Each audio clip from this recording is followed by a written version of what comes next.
Sir আজকে আমাদের hearing আজকে অনিন্দ্য মিত্র স্যার আর্গু করলেন আমাদের পক্ষ থেকে 32,000-এর পক্ষ থেকে। তো আজকের এন্টায়ার প্রসিডিংস বিষয়ে আপনার মতামতটা জানতে চাইছি।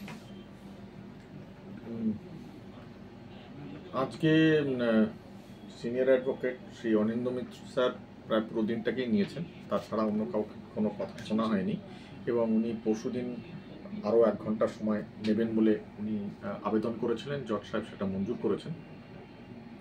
এবার আজকে 2 ঘন্টার আর্গুমেন্টটাকে সংক্ষিপ্ত করে বলা সম্ভব নয়, তবু আমি মেন যেগুলো পয়েন্ট যেটা আমি মনে করেছি যে আজকে আমাদের খুব ইম্পর্টেন্ট কিছু আউটকাম, একটা হচ্ছে কোর্টের প্রতিক্রিয়া, সেটা আমি পরে আসবো। ওনার মূলত একটা খুব বড় ইম্পর্টেন্ট আর্গুমেন্ট ছিল 165 নিয়ে। 165-এ উনি যেটা বললেন সেটা হচ্ছে যে তার আগে 165-এ আসার আগে মিস্টার মিত্র খুব স্পষ্টভাবে বলেন যে আজকে আমরা দেখছি যে সিঙ্গল জাজ একটা অর্ডার দিয়েছে যেটা সাস্টেনেবল নয়, সেটা উনি কিসের ওপর না অ্যাপটিটিউড টেস্টের উপরে নিয়েছেন। কিন্তু অ্যাপটিটিউড টেস্ট বা দি প্রসেস অফ রিক্রুটমেন্টটা যে ভুল, এটা নিয়ে কোনো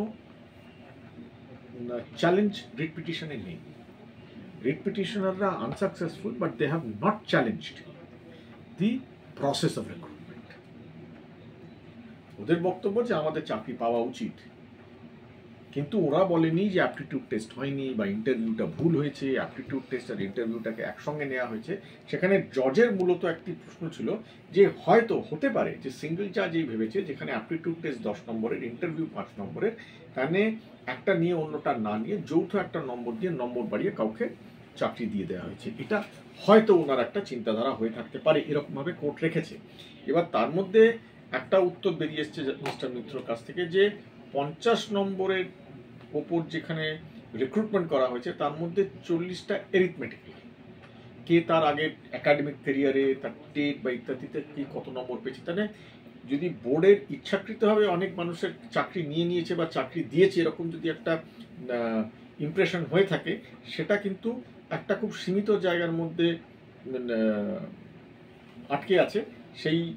সেই জিনিসটা কিন্তু বলা চলবে না কোর্টে যে খালি 10 নম্বরের জায়গা আছে। তো এখানে যেটা আপনি বলছেন যে যাকে ইচ্ছে ঢুকিয়ে দিল, যাকে ইচ্ছে বার করে দিল, ওটা অত সহজে করা যায় না।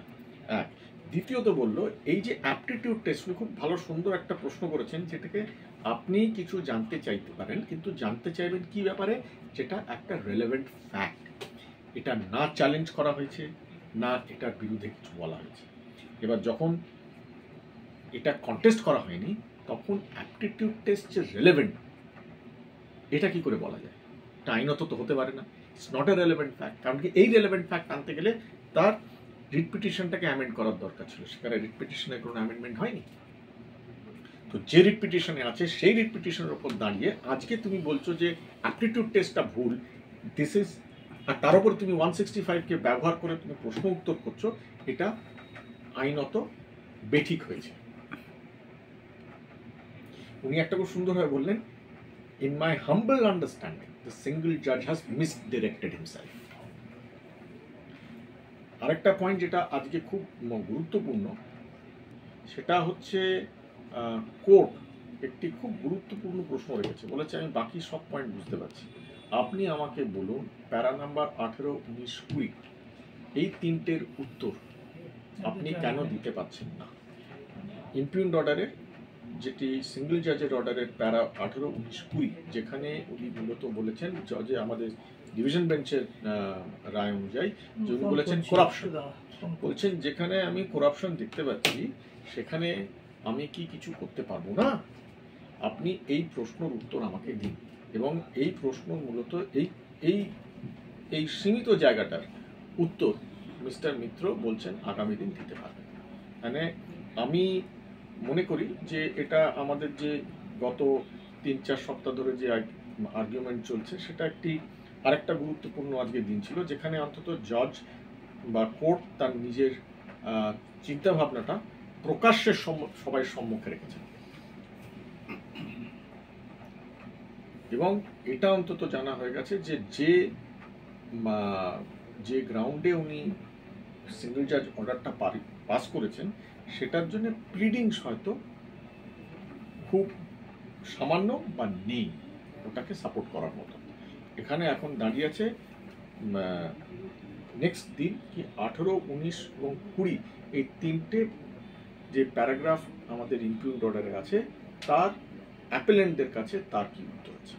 স্যার আপনার কাছে আমার একটাই জানার যে আপনি দীর্ঘদিন এই মামলার সঙ্গে যুক্ত আছেন, শুধু আমাদের 32 জানেন, তার আগেও আপনি দীর্ঘ সময় থেকে এই মামলাতে আছেন।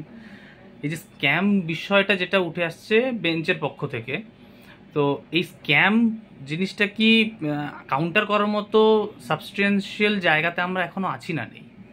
প্রথমত আমি প্রশ্নটা একটু অন্যভাবে নিচ্ছি। তোমার প্রশ্নটা হচ্ছে এটার কাউন্টার করার মতন আমাদের কাছে তথ্য আছে। Exactly sir. আমার প্রশ্নটা হচ্ছে পিটিশনে কি স্ক্যাম তুলে ধরার মতন কোনো তথ্য আছে? আমরা কি পিটিশনের বাইরে, প্লিডিংসের বাইরে থেকে কোনো পারসেপশন নিয়ে আমরা লড়াই করছি? একটা হচ্ছে আইনি তো লড়াই, আইনের ভিত্তিতে প্লিডিংসের ওপরে, প্লিডিংসের বিরোধিতা করে। কারণ কি আজকে মিস্টার মিত্র আরেকটা কথা বলেছেন যে বোর্ড কিছু উত্তর দেওয়ার, যেটা কিছু জায়গা আছে যেটা বোর্ড উত্তর দেবে, কিন্তু বোর্ডকেও আপনি বলতে পারবেন না যে বোর্ড ওখানে উত্তর দেবে যেখানে প্লিডিংস নেই, অ্যান্টিসিপেট করে করতে পারবে না। তো সেরকম আমার কাছেও এটা প্রশ্ন, যেখানে তোমার স্ক্যামটা তুমি তুলে ধরনি, লিখিত কোনো প্রমাণ নেই, যেটা আগের দিন আমাদের সিনিয়র অ্যাডভোকেট মিস্টার বন্দ্যোপাধ্যায় বলেছেন যে কারোর বিরুদ্ধে একটা চার্জশিট নেই, কেউ একটা অ্যারেস্ট হয়নি, তুমি সেখানে কি করে বলছো আমি ওই করাপশনের মধ্যে লাভবান হয়েছি, করাপ্ট প্রসেস? তো তাহলে আমি তো অন্যায়ভাবে